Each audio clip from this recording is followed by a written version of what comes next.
नमस्कार, good morning. मी सौरभ कोरटकर. तुम्ही बघत आहात TV9 मराठी.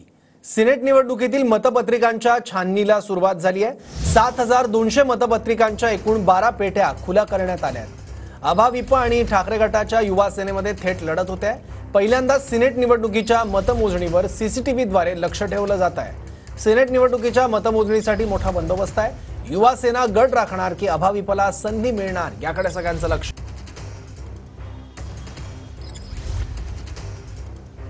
आपले प्रतिनिधी कृष्णा सोनारवाडकर आता आपल्यासोबत आहे. कृष्णा, काय आणखी माहिती या निवडणुकीबद्दल?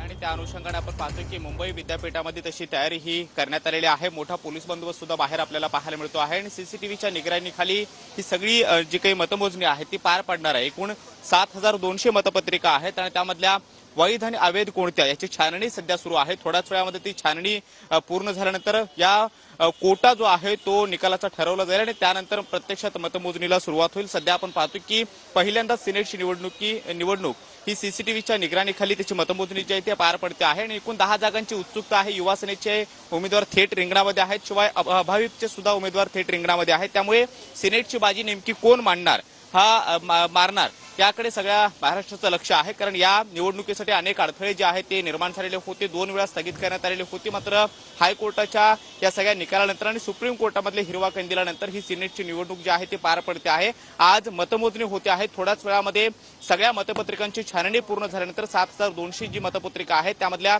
एकूण 12 पेट्या खुल्या करण्यात आलेल्या आहेत आणि थोड्याच वेळामध्ये ही छाननी पूर्ण झाल्यानंतर कोटा निश्चित केला जाईल आणि त्यानंतर प्रत्यक्षात मतमोजणीला सुरुवात होईल. संध्याकाळपर्यंत ही मतमोजणी पूर्ण होण्याची शक्यता आहे. थोड्याच वेळामध्ये सगळे जे काही नेते आहेत प्रमुख युवा सेनेचे ते सुद्धा पोहोचतील आणि त्यानंतर प्रत्येक पक्षाचे जे काही उमेदवारांचे प्रतिनिधी आहेत त्यांना आतमध्ये घेण्यात आलेले आहेत. थोड्याच वेळामध्ये ही मतमोजणी कशा पद्धतीने होते हे पाहणं महत्त्वाचं असणार आहे. अभाविप आणि युवा सेना यांच्यामध्ये ही थेट लढत जी आहे ती आज पाहायला मिळणार आहे. त्यामुळे आज या सिनेटची बाजी नेमकी कोण मारणार याकडे सगळ्यांचं लक्ष लागलेलं आहे.